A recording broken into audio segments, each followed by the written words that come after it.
Hello everyone and good evening सभी को। उम्मीद करता हूँ मेरी वॉइस प्रॉपर आ रही होगी सभी तक। एक बार कंफर्म कर देंगे। और आज का हम लोग का टॉपिक काफ़ी इंपॉर्टेंट है। छोटा सा ही टॉपिक है लेकिन इंपॉर्टेंट काफ़ी है। That is Indian national Congress, भारतीय राष्ट्रीय कांग्रेस। और yes, this video sponsored by Congress, है ना। राहुल गांधी ने का मेल आया था कल कि ये क्लास ले लेना, है ना। और इसका हम तुम्हें पूरा 150 रुपया देंगे। फिर हमारा कल का टॉपिक रहेगा बीजेपी, है ना। तो इंडियन नेशनल कांग्रेस में जो जो इवेंट रहे हैं, सारी चीज़ें वो हम प्री इंडिपेंडेंस तक की देखने वाले हैं, ठीक है। गुड इवनिंग सभी को। विवेक, विपिन, शिवम, अंजलि, काजल, सभी को गुड इवनिंग। वॉइस तो प्रॉपर है ना, एक बार कंफर्म कर दो।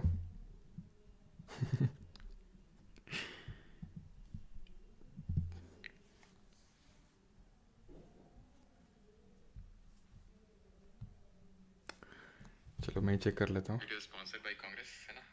राहुल गांधी ने का मेल आया। चलिए तो फिर स्टार्ट करते हैं आज का लेक्चर। तो देखिए, इंडियन नेशनल कांग्रेस आप में से काफ़ी लोगों को पता होगा कि हाँ ये इस टाइम बनी, लेकिन ऐसे नहीं कि कांग्रेस एकदम से बन गई। उसके पीछे का कुछ रीज़न था और उससे पहले भी कुछ एसोसिएशंस बन चुके थे।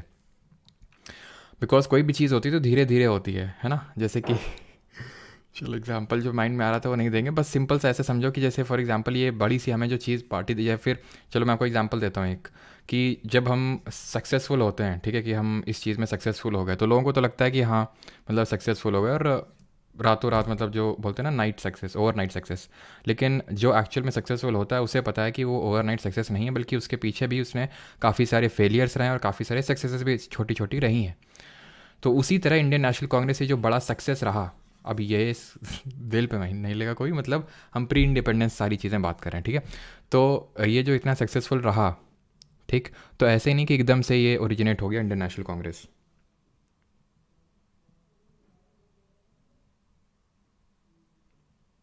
क्या अपना माइक अपना क्या लिखते हो कमेंट में।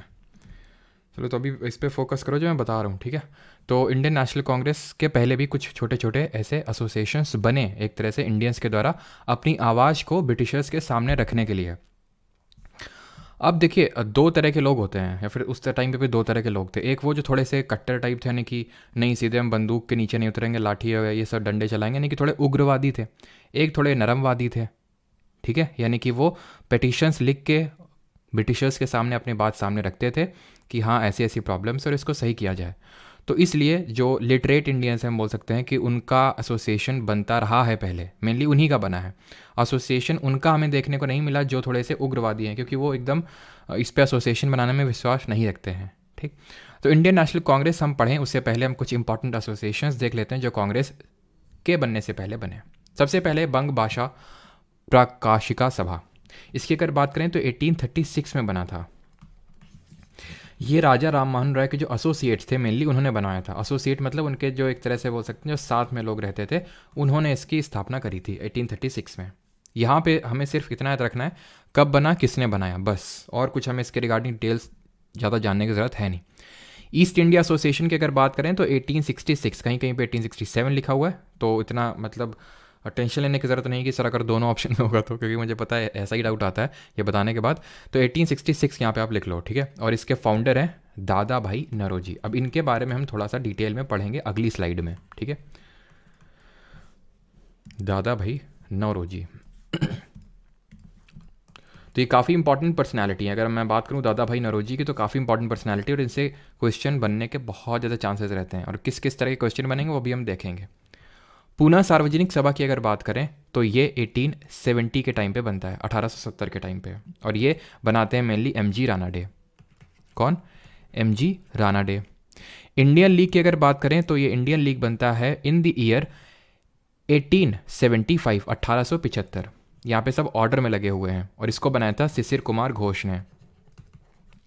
शिशिर कुमार घोष जो हैं इसके फाउंडर हैं इंडियन लीग के। अब थोड़ा सा इस आगे हम बढ़ें और बाकी एसोसिएशंस देखें उससे पहले, या फिर चलिए हम पहले एसोसिएशंस ही देख लेते हैं और उसके बाद हम दादा भाई नौरोजी के बारे में चीज़ें देखेंगे।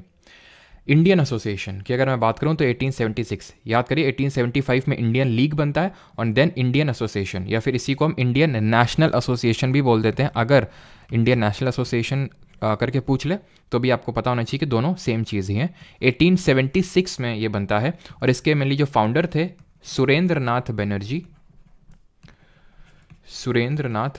बनर्जी एंड आनंद मोहन बोस, ठीक है, आनंद मोहन बोस इसके फाउंडर रहे in the year 1876। Then coming on to the Bombay presidency association, ये कब बनता है? ये उसी साल बनता है जिस साल कांग्रेस का गठन होता है 1885 में, और मद्रास महाजन सभा उसके एक साल पहले 1884 में बनती है। इसके फाउंडर्स हमें याद करने की ज़रूरत नहीं है, बॉम्बे प्रेसिडेंसी एसोसिएशन के हम देख लेते हैं। तो ये है हमारे फिरोज शाह मेहता, ठीक है, फिरोज शाह मेहता, केटी तेलांग, ठीक है, और बदरुद्दीन तैयब जी, ठीक है, बदरुद्दीन तैयब जी। और यही लोग जो ये मैं नाम लिख रहा हूँ ना यहाँ पे, फिरोज शाह मेहता, केटी तेलांग, बदरुद्दीन तैयब जी, सुरेंद्र नाथ बनर्जी, आनंद मोहन बोस, यही लोग कांग्रेस की फॉर्मेशन में इन्वॉल्व थे। अगर मैं स्पेसिफिकली इंडियन नेशनल एसोसिएशन की बात करूं, सुरेंद्र नाथ बनर्जी और आनंद मोहन बोस जी ने जो बनाया, इनमें इन लोगों की मेन डिमांड ये थी कि एक्चुअल में ये कर दिया गया था कि जो इंडियन सिविल सर्विसेज का जो एग्ज़ाम होता था तो इंडियंस के लिए मैक्सिमम एज को कम कर दिया गया था। अब आप खुद ही सोचो कि अगर मैक्सिमम एज को कम कर दिया जाए, जैसे फॉर एग्जांपल आज किसी एग्ज़ाम को देने के, मान लेते हैं जैसे सीपीओ एग्ज़ाम देने के लिए जनरल कैटेगरी के लिए 25 मैक्सिमम एज है, उसको रिड्यूस करके अगर मान लो 20 कर दिया जाए तो प्रोटेस्ट तो होगा ना। तो उसी को एड्रेस करने के लिए इंडियन नेशनल एसोसिएशन का गठन किया जाता है। अच्छा, कमेंट में बताइए, who was the first Indian to qualify for Indian civil services? Who was the first Indian, पहले भारतीय कौन थे? तो यहाँ पे तो जगह नहीं है, यहाँ पे मैं लिख देता हूँ, ठीक है, first Indian to qualify ICS, that is Indian civil services. तो यहाँ पे मैं ब्लू से लिख देता हूँ, and that is Satyendra Nath Tagore. हमारे 1863 में इन्होंने क्रैक किया था एग्जाम, ठीक है, सत्येंद्र नाथ टैगोर, ठीक है। तो ये हमारे एसोसिएशंस बने, इनके बारे में हमें पता होना चाहिए कि कौन कौन से एसोसिएशंस बने। अभी आ जाते हैं हम दादा भाई नौरोजी जी के रिगार्डिंग कुछ चीज़ें पढ़ते हैं जो कि बहुत इंपॉर्टेंट है। एक तो चीज़ ये है कि ये कांग्रेस के 3 बार प्रेसिडेंट रहे थे, वो हम बाद में भी देख लेंगे कि कब कब प्रेसिडेंट रहे, लेकिन सबसे पहले ही was the first British Indian MP। इसका मतलब क्या है? इसका मतलब ये है कि मेंबर ऑफ पार्लियामेंट थे ब्रिटेन की सांसद में। जैसे कि अभी ऋषि सुनक हैं, प्योरली इंडियन तो उनको नहीं बोल सकते, लेकिन फिर भी कहीं ना कहीं उनके रूट्स इंडिया से ही है, तो वो क्या है, प्राइम मिनिस्टर हैं अभी इस समय पे। लेकिन वो ये दादा भाई नौरोजी जी हमारे मेंबर ऑफ पार्लियामेंट बन चुके हैं, सबसे पहले इंडियन यही थे। एक्चुअल में दादा भाई नौरोजी लंदन गए थे पढ़ाई करने के लिए, देन उसके बाद ये एक्चुअल में कंपनी सेटअप करने के लिए गए थे। कंपनी वहाँ पे रन करती थी ब्रिटेन में ही, तो उसमें पार्टनर बनने के लिए गए। देन कुछ डिस्प्यूट्स हो गए, उसके बाद इन्होंने खुद की दादा नौरोजी एंड कंपनी जो है खोल दी, और उसके बाद वहाँ पर धीरे धीरे वो प्रोग्रेस करते गए और वहाँ पर वो लिबरल पार्टी के थ्रू मेंबर ऑफ पार्लियामेंट बने, ठीक है। तो ये चीज़ आपको पता होना चाहिए। And he was the first Indian who calculated, और first person who calculated India की नेशनल इनकम, यानी कि भारत की राष्ट्रीय आय की इन्होंने इसको कैलकुलेट किया। एंड नॉट ओनली दिस, अभी नेशनल इनकम होता क्या है, ये हम लोग इकोनॉमिक्स में बहुत अच्छे से पढ़ेंगे, अर्थशास्त्र में। और में से काफ़ी लोगों ने पढ़ भी लिया होगा, जो पिछले बैच वाले होंगे, हम लोगों ने अच्छे से इस टॉपिक को डील कर लिया है, ठीक है, नेशनल इनकम को। और इन्होंने पोवर्टी लाइन भी सबसे पहले, वो अनऑफिशियल थी, इस तरह से कोई ऑफिशियल नहीं थी, बट हाँ पोवर्टी लाइन सबसे पहले जो है इन्होंने ही दी थी। तो नेशनल इनकम को कैलकुलेट किया, यानी कि राष्ट्रीय आय को, और जो गरीबी रेखा है उसको सबसे पहले उन्होंने कैलकुलेट करने का काम किया, फिर देने का काम किया दादा भाई नौरोजी जी ने। ये एक पारसी कम्युनिटी से बिलोंग करते थे, एंड बीइंग अ पारसी इन्होंने एक न्यूज़पेपर निकाला, एंड दैट वाज रस्त गोफ्तार, या फिर पत्रिका निकाली रस्त गोफ्तार। किसके लिए? पारसी कम्युनिटी के लिए निकाली, ये ध्यान रखिएगा, ठीक है। क्वेश्चन इस पे भी आ चुके हैं, पारसी कम्युनिटी के लिए, ठीक है। एंड वेरी इंपॉर्टेंट, इनकी एक बुक है, and that is poverty and un British rule in India, poverty and un British rule in India, ठीक है। और ये आपको ऐसे ही याद करनी है, ऐसे नहीं कि हिंदी में सर बता दीजिए, तो हिंदी में सच नहीं होगा, ठीक है। तो बुक है ये, poverty and un British rule in India. ये अगर दादा भाई नौरोजी जी की बात करें तो क्योंकि लंदन में गए थे, वहाँ पे पढ़ाई की, वहाँ पे उन्होंने बिजनेस किया, तो ऑब्वियस सी बात है कि थोड़ा सा वेस्टर्नाइजेशन तो होगा। मेरे कहने का मतलब है कि उन्होंने वेस्टर्न एजुकेशन का सपोर्ट किया, लेकिन इन्होंने ढंग से क्लास भी लगाई ब्रिटिशर्स की। इन्होंने ये बोला, इसमें इस पर्टिकुलर बुक में इन्होंने ड्रेन थ्योरी की बात कही। ड्रेन थ्योरी, किस चीज़ का ड्रेन? ड्रेन मतलब होता है निकासी। किस चीज़ की निकासी? पैसे की निकासी, धन निष्कास सिद्धांत इसको बोलते हैं हिंदी में, वेल्थ ड्रेन थ्योरी। वेल्थ को किस तरह से ड्रेन कर रहे हैं, किस तरह से लूट रहे हैं ब्रिटिशर्स इंडिया से, उस बात की जो है यहाँ पर चर्चा करी इस बुक में दादा भाई नौरोजी जी ने। ये चीज़ आपको पता होनी चाहिए। And he was the first who use the Swaraj for the first time, used the word Swaraj for the first time. कब यूज़ किया था वो हम देखेंगे, कांग्रेस के कौन सा सेशन था उसमें यूज़ किया था वो अभी हम देखेंगे। बट ये सारी चीज़ें आपको पता होनी चाहिए दादा भाई नौरोजी जी के रिगार्डिंग, जो यहाँ पे मैंने चीज़ें लिखी। यहाँ तक अगर किसी को कोई डाउट हो तो पूछ लेगा। किसी का कोई डाउट यहाँ तक?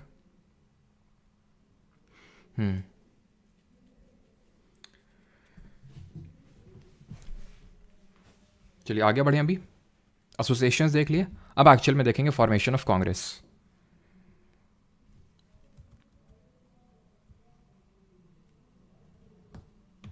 बिल्कुल सही। अच्छा वो उसका ईयर आप लिख रहे हो 1905 नहीं है रजनीश कुमार, 1906 होगा। काफ़ी लोग 1906 लिख रहे हैं। वो कलकत्ता सेशन हुआ था 1905 जो है बनारस में हुआ था, और उसको गोपाल कृष्ण गोखले ने प्रेसाइड किया था। उन सारी चीज़ें देखेंगे अभी, ठीक है? ओके ठीक, चलिए आगे बढ़ते हैं फिर। तो फॉर्मेशन ऑफ कांग्रेस देखते हैं, कांग्रेस का गठन किस तरह से हुआ। तो एक हमारे इंडिया में ऑर्निथोलॉजिस्ट हुए। ऑर्निथोलॉजिस्ट कौन होता है ज़रा बताइए? ऑर्निथोलॉजी क्या होता है? स्टडी ऑफ बर्ड्स, ठीक है? तो जो पक्षी एक तरह से हम बोल सकते हैं वैज्ञानिक है, उसको हम ऑर्निथोलॉजिस्ट बोल देंगे। तो इसका नाम था Allan Octavian Hume. Allan Octavian Hume, या फिर इन शॉर्ट इसको हम बोल सकते हैं एओ ह्यूम। ना सिर्फ ये ऑर्निथोलॉजिस्ट था बल्कि ये इंडियन सिविल सर्विसेज भी इसने में क्वालिफाई कर रखा था, और उसी तौर पे यहाँ पे आया था। इंडियन सिविल सर्वेंट था ये, और इसीलिए इसको ध्यान रखना फादर ऑफ इंडियन ऑर्निथोलॉजी भी बोलते हैं, ठीक है? Father of Indian ornithology. अब इसने कुछ इंडियंस को, जो पढ़े लिखे, जो एलीट थोड़े से इंडियंस थे, उनको कलेक्ट किया, जैसे कि जो भी मैंने नाम लिखे थे, जैसे कि सुरेंद्रनाथ बनर्जी और आनंद मोहन बोस, जिन्होंने इंडियन एसोसिएशन बनाया इन द ईयर 1876। हमारे फिरोज शाह मेहता, केटी तिलक, बदरुद्दीन तैयब जी, बॉम्बे प्रेसिडेंसी वाले, दादा भाई नौरोजी, ये सब लोगों को मिला के इसने एक पार्टी बनाई, और उस पार्टी का नाम पड़ा कांग्रेस। और एक्चुअल में ऐसे नहीं कि चलो मिल गया पार्टी। कहाँ पे सबसे पहले इसने मिलने के लिए बोला? तो 1885 में, 1885 में सबसे पहले इसने मिलने के लिए बोला। कहाँ पे? पूना में बोला गया था, बट पूना में ये लोग नहीं मिल पाए क्योंकि पूना में फैल गया प्लेग, और प्लेग फैलने की वजह से इसको शिफ्ट किया गया गोकुल दास तेजपाल संस्कृत कॉलेज में। तो गोकुल दास तेजपाल संस्कृत कॉलेज में इस पर्टिकुलर इवेंट को शिफ्ट किया गया, जो कि कहाँ पे है? प्रेजेंट है बॉम्बे में, ठीक है? बॉम्बे में था ये। और इस पर्टिकुलर सेशन को 72 डेलीगेट्स ने अटेंड किया, और यही हम बोलते हैं कि जो पहला सेशन, और यही बना first session of Indian national Congress, भारतीय राष्ट्रीय कांग्रेस का पहला सेशन, जिसमें कि 72 डेलीगेट्स 72 लोगों ने हिस्सा लिया, और गोकुल दास तेजपाल संस्कृत कॉलेज में ये हुआ। और ये ध्यान रखना कि इसमें नो विमेन, यानी कि कोई भी महिला नहीं थी इसमें। ये चीज़ आपको ध्यान रखनी है। अब जब कांग्रेस बनी, ठीक है, तो उसके पीछे का एक रीज़न था इल्बर्ट बिल कंट्रोवर्सी। बात है 1884 की, 1884 की, जब हमारे यहाँ पे हुआ करते थे वॉइस रॉय। कौन? ध्यान रखिए अभी 1858 के बाद की बात कर रहे हैं, तो वॉइस रॉय टर्म में यूज़ कर सकता हूँ, राइट? याद करिए, जब हम लोगों ने देखा था 1858 का जो क्वींस प्रोक्लेमेशन आया था, उससे क्या हुआ था? उससे तो ईस्ट इंडिया कंपनी एबॉलिश हो गई थी, सेक्रेटरी ऑफ जनरल की पोस्ट क्रिएट की गई थी, जो कि एक ब्रिटिश एमपी होगा, 15 मेंबर की काउंसिल दी गई थी असिस्ट करने के लिए, और गवर्नर जनरल ऑफ इंडिया भी वॉइस रॉय बन चुका था। तो ये और इंडियन आर्मी की स्ट्रेंथ कम करी गई थी। तो ये सारी चीज़ें हमने देखी थी। तो उस समय 1884 के टाइम पे रिपन हुआ करता था। तो रिपन के बारे में हम अभी पढ़ेंगे, ठीक है? कुछ गवर्नर जनरल्स के बारे में भी आज हम पढ़ेंगे 4-5। तो रिपन उस समय हुआ करता था 1884 में।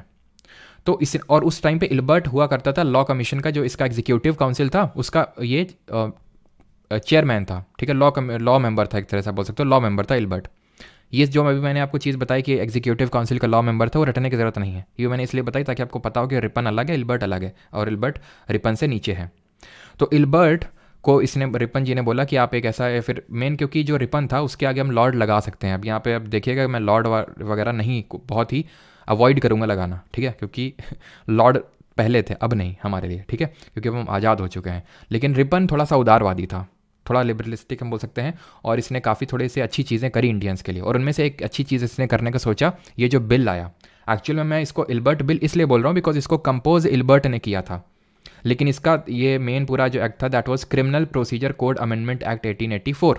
मैं फिर से रिपीट करता हूँ, वैसे आपको मतलब याद करने की ज़रूरत नहीं है, criminal procedure code amendment act of 1884। इसके थ्रू एक तरह से रेशियल डिस्क्रिमिनेशन ख़त्म करने का सोचा रिपन ने इन दी जुडिशरी। कैसे? होता ये था कि जुडिशरी ने हमारी न्यायपालिका में उस समय, अगर मान लो कि ये कोई इंडियन है, ठीक है, और जुडिशरी में जज दो तरह के हो सकते हैं, या तो वो इंडियन हो सकता है, ठीक है, या वो यूरोपीय हो सकता है। तो अगर ये इंडियन है और इसने कुछ क्राइम किया है, सस्पेक्ट है, तो इसको ये भी ट्राई कर सकते हैं, इसके अंदर भी ट्रायल चल सकता है और इनके अंदर भी ट्रायल चल सकता है, कोई इसमें कुछ भी दिक्कत नहीं है। लेकिन अगर मान लो ये यूरोपियन है, मेनली यूरोपियन, कौन बचा ही कौन था, ब्रिटिशर ही तो बचे थे, ठीक है, तो इसका ट्रायल जो है सिर्फ यूरोपियन के अंडर में ही चल सकता है, इंडियन के अंडर में ट्रायल नहीं चल सकता है। लेकिन इस चीज़ को रिपन ने इस बिल के थ्रू ख़त्म करने की कोशिश करी, और जब ये चीज़ सामने आई लोगों के, तो ब्रिटिशर्स ने इसका खूब विरोध किया। ना सिर्फ वो ब्रिटिशर जो इंडिया में रह रहे हैं, बल्कि जो ब्रिटेन में भी रह रहे हैं, उन्होंने खूब विरोध किया। और जब ये विरोध किया तो रिपन को ये बिल वापस लेना पड़ा। रिपन वॉज इंटेलिजेंट अगर देखा जाए, उसने अपने नाम पे बिल नहीं रखा क्योंकि उसको पता था कितना बैकलैश आने वाला है। तो रिपन को ये वापस लेना पड़ा और फिर इसको अमेंड करके फिर से लाना पड़ा, जहाँ पे अब ये हुआ कि अगर कोई, मान लेते हैं कि कोई इंडियन जज ट्रायल कर रहा है किसी यूरोपियन या फिर ये मेनली ब्रिटिशर का, तो उसमें जूरी एक बनेगी। जूरी मतलब ग्रुप ऑफ जजेस बनेंगे, ग्रुप ऑफ जजेस, जैसे एक जज नहीं होगा, उसमें मल्टीपल होंगे, 3, 5 ऑड नंबर ऐसे, और 50% वो उसमें जूरी में यूरोपियन जजेस होंगे। इस तरह से, जैसे आप प्रेजेंट टाइम में देखते हैं CJI होता है, चीफ जस्टिस ऑफ इंडिया होता है, और अदर जजेस होते हैं, उस तरह से, ठीक। तो ये जब चीज़ देख रहे थे इंडियंस, तो उनको ये लगा कि अच्छा, मतलब खुद को इतना सुपीरियर मानते हो, क्योंकि गोरे हो इसलिए खुद को इतना सुपीरियर मानते हो, यानी कि तुम्हारा तो रेशियल डिस्क्रिमिनेशन खत्म करने का कोई विचार ही नहीं है। बातें तो बड़ी बड़ी हैं, लेकिन ये यहीं से साफ एक तरह से जाहिर हो गया इंडियंस को कि रेशियल डिस्क्रिमिनेशन खत्म ही नहीं करना चाहते। तो ये एक तरह का कॉज, इमीडिएट कॉज माना जाता है for the formation of Indian national Congress. इसलिए मैंने यहाँ पे इल्बर्ट बिल आपको बताया, ठीक।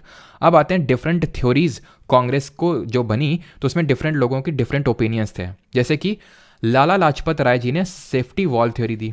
उनका यह मानना था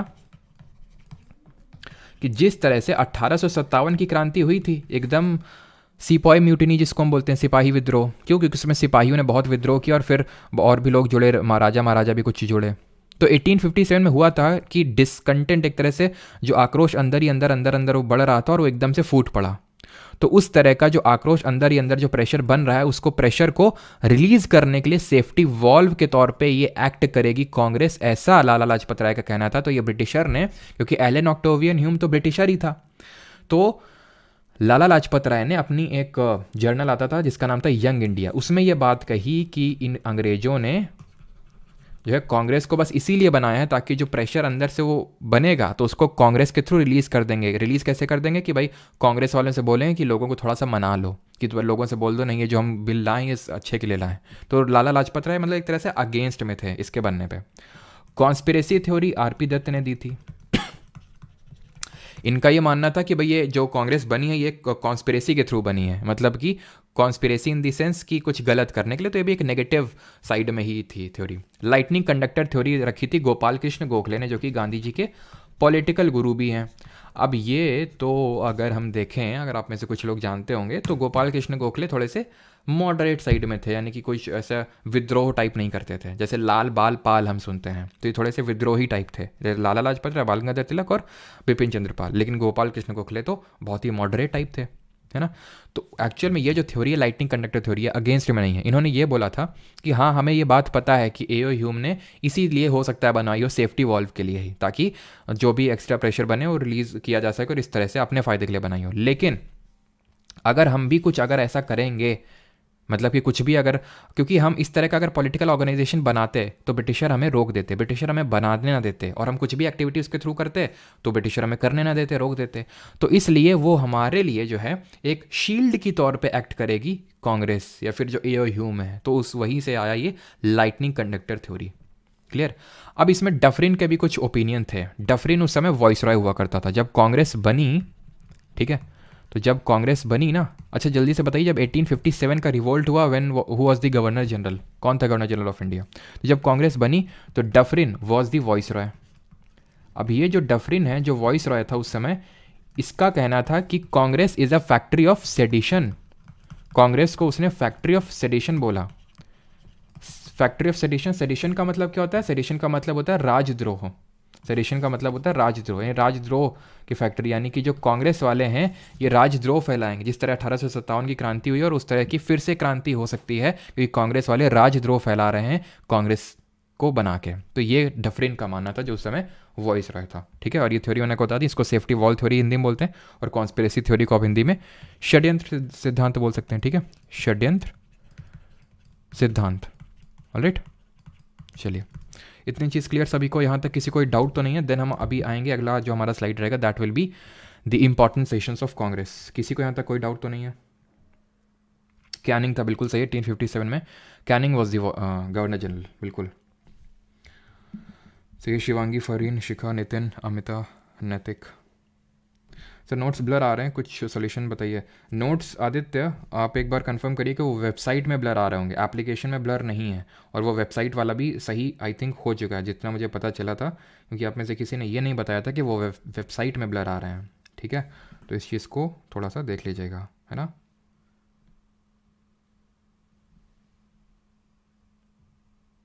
चलो नो डाउट्स, ओके। तो अभी आते हैं इंपॉर्टेंट सेशंस ऑफ कांग्रेस देखते हैं। तो सबसे पहला सेशन तो मैंने अभी आपको बता दिया कि 1885 में हुआ था, 1885 में। इसको किसने प्रिसाइड किया था? और वोमेश चंद्र बैनर्जी, ये मैंने नहीं बताया था ना, वोमेश चंद्र बैनर्जी ने इसको प्रिसाइड किया था, यानी कि इसकी अध्यक्षता करी थी। हुआ कहाँ पे था? बॉम्बे में हुआ था, ठीक है। और कितने डेलीगेट्स ने अटेंड किया था? तो 72 डेलीगेट्स ने इसको अटेंड किया था। सेकेंड सेशन की अगर हम बात करें तो ये होता है कहाँ पे और कब? 1886 में। एक्चुअली साल के अंत में, दिसंबर के टाइम पे इन लोगों का मीट हुआ करता था। 1886 में जो है दूसरा सेशन होता है कैलकाटा में, ठीक है।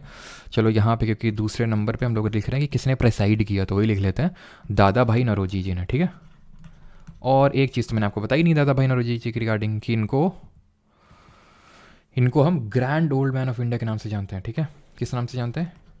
Grand old man of India. ये चीज़ आपको ध्यान रखनी है, ठीक। आगे बढ़ते हैं। तो 1886 दादा भाई नौरोजी जी ने प्रेसाइड किया, और कहाँ पे हुआ ये? कैलकाटा में हुआ, ठीक है। पता है कलकत्ता वाले सेशंस को मैं अभी एक साथ समराइज़ करूंगा क्योंकि कलकत्ता वाले सेशन काफ़ी इंपॉर्टेंट है, और इसको अटेंड किया था 434 डेलीगेट ने। देख रहे हैं कितना बड़ा जंप है। हो सकता है इसको भी थोड़ा ज़्यादा लोग अटेंड करते हैं अगर वो पूना में होता तो। थर्ड सेशन पे आते हैं। थर्ड सेशन हुआ 1887 में। अब ऐसा नहीं कि एक एक सारे सेशन देखेंगे, थोड़े से शुरू के 4 वाले देख लेंगे जो इंपॉर्टेंट है, उसके बाद जो जो इंपॉर्टेंट होंगे वही देखेंगे। तो थर्ड सेशन 1887 में हुआ था, और इसको प्रिसाइड किया था बदरुद्दीन तैयब जी ने, बदरुद्दीन तैयब जी। और ये बस इसीलिए इंपॉर्टेंट है, ठीक है, बदरुद्दीन तैयब जी ने। तो और ये हुआ कहाँ पे था? ये मद्रास में हुआ था, और ये सिर्फ इसीलिए इंपॉर्टेंट है। और सब में नहीं देखना कि कितने डेलीगेट्स रहे, बस पहला देख लिया दूसरा देख लिया। इसलिए इंपॉर्टेंट है because he was the first Muslim president of the Congress, first Muslim president of Congress. ये चीज़ ध्यान रखनी है आपको, ठीक। फोर्थ वाले पे आ जाते हैं। फोर्थ वाला इसलिए इम्पॉर्टेंट है क्योंकि ये 1888 में हुआ था ना, क्योंकि इसको प्रिसाइड किया था जॉर्ज यूल ने। और जॉर्ज यूल जो है ये क्या है? ये एक ब्रिटिशर। और ये सेशन कहाँ पे हुआ था ये भी आपको याद रखना है, इलाहाबाद में सेशन हुआ था, ठीक है, जो अभी प्रयागराज हो चुका है। तो जॉर्ज यूल की अगर बात करें, फर्स्ट इंग्लिश प्रेसिडेंट या फिर first British president of Congress, ठीक है, first British president of Congress, ठीक। फोर्थ देख लिया, अब ऐसे फिफ्थ नहीं देखेंगे, अब सीधे आएंगे 1896 का जो सेशन हुआ था। बस ये 4 देखने थे, 1 2 3 4 लगातार। अब यहाँ पे सिर्फ मैं ईयर लिखूंगा, 1896 में सेशन हुआ था कैलकाटा में। ये क्यों इंपॉर्टेंट है सर? ये इसलिए इंपॉर्टेंट है क्योंकि यहाँ पे सबसे पहले वंदे मातरम गाया गया था बाई रविंद्रनाथ टैगोर, जो कि नेशनल सॉन्ग है, ठीक है, नेशनल सॉन्ग वंदे मातरम, ठीक है।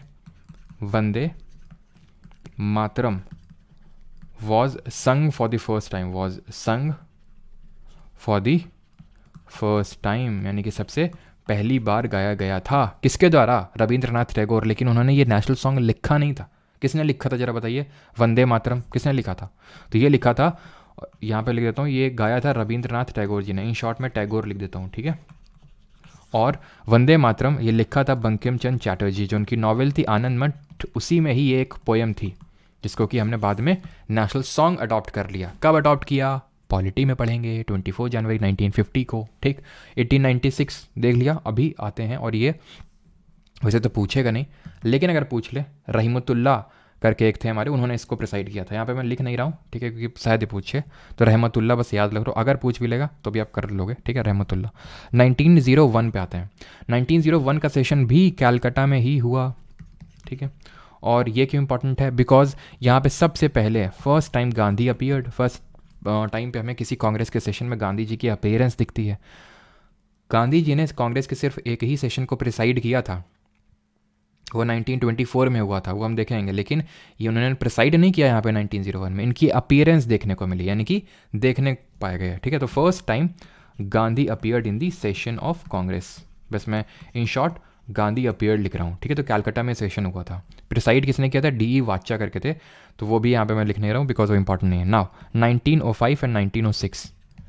1905 वाला जो है ये 1905, ये बहुत इंपॉर्टेंट साल है बिकॉज जब हम कल का लेक्चर देखेंगे तो यहीं से मेनली स्टार्ट करेंगे। यहाँ पे हुआ था बंगाल का विभाजन। अब देखिए काफ़ी सारी चीज़ें जो हैं, अब यहाँ से जो मैं लिखना स्टार्ट करूँगा, यहाँ तक तो जो मैंने आपको चीज़ें बताई वो मैं आपको आगे नहीं बताने वाला हूँ, कभी नहीं आएंगी वो, शायद ही आए, ठीक है। रिवीजन के लिए हो सकता है, रिवीजन पर्पस से मैं फिर से रिकॉल करवा दूँ। लेकिन अब यहाँ पे जो चीज़ें आने वाली, जैसे 1905 में मैं जो आपको चीज़ बताऊँगा कि कैलकाटा में हुआ, ठीक है, सॉरी कैलकाटा बोल रहा हूँ, ये बनारस में सेशन हुआ आपका, ठीक है। 1906 वाला कैलकाटा में हुआ था, ठीक है।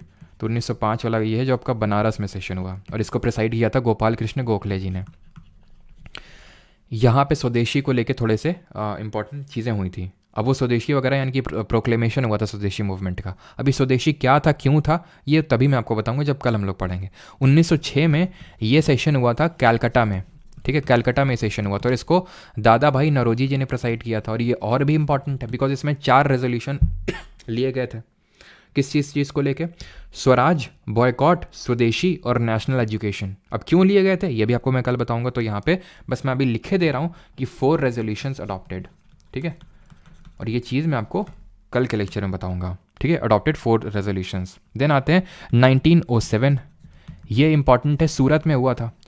और सूरत में यहाँ पे हुई थी स्प्लिट मतलब कांग्रेस टूट गई थी। यहाँ पे क्यों टूटी थी वो भी कल देखेंगे, लेकिन यहाँ पे मैं लिख इस वजह से रहा हूँ बिकॉज हम इंपॉर्टेंट सेशंस ऑफ कांग्रेस की पूरी लिस्ट देख रहे हैं। इसको प्रिसाइड किया था रास बिहारी घोष ने। ध्यान रखिए बोस नहीं है, घोष है, ये घोष ना कि बोस, ठीक। देन 1911 का सेशन होता है कैलकाटा में। एक चीज़ आपने देखी, नौरोजी जी ने कैलकाटा का सेशन प्रिसाइड किया 1906 में, ठीक है। नौरोजी जी ने कैलकाटा का सेशन प्रिसाइड किया था 1886 में, और नौरोजी जी ने एक 1893 में कांग्रेस का सेशन प्रिसाइड किया था। तो नौरोजी जी ने टोटल 3 बार कांग्रेस के प्रेसिडेंट रहे। तो अब यहाँ पे मैं लिख देता हूँ इसे, ठीक है, क्योंकि हमने देख लिया। तो 1886, 1893 और 1906, यानी कि 3 टाइम जो है, 3 टाइम्स कांग्रेस प्रेसिडेंट रहे ये, ठीक है। प्रेडिसेंट लिख दिया, प्रेसिडेंट, ठीक है। चलो तो आगे बढ़ते हैं अभी, और 1911 पे आते हैं। तो 1911 वाला जो सेशन है ये आपका होता है कैलकाटा में। यहाँ पे ये क्यों इंपॉर्टेंट है? फर्स्ट टाइम रिसाइटल हुआ, यानी एक तरह से गाया गया क्या, फर्स्ट टाइम नेशनल एंथम। अभी मैं कैलकाटा वाले एक साथ समराइज़ करूँगा ये आपको, ताकि आसानी से याद हो जाए कि कब नेशनल सॉन्ग गाया गया, कब नेशनल एंथम गाया गया, सारी चीज़ें। तो नेशनल एंथम हमारा क्या है? जन गण मन। ये लिखा था हमारे रविंद्रनाथ टैगोर जी ने, जन गण मन अधिनायक जय हे, है ना। और 19 अगर हम 16 में बात करें तो हुआ था लखनऊ में सेशन। ये भी सब याद हो जाएंगे अपने आप। अब कल से स्टार्ट होने दीजिए, कल से एक्चुअल में चीज़ें स्टार्ट होंगी। तो 1916 वाला इसलिए इंपॉर्टेंट है बिकॉज ये जो स्प्लिट हुआ था ये फिर से मर्जर में कन्वर्ट हो गया, यानी कि फिर से 1916 में इसको प्रिसाइड किया था अंबिका चरण मजूमदार ने, ठीक है। यहाँ पर लिख देता हूँ, चलो, अंबिका चरण मजूमदार, ठीक है।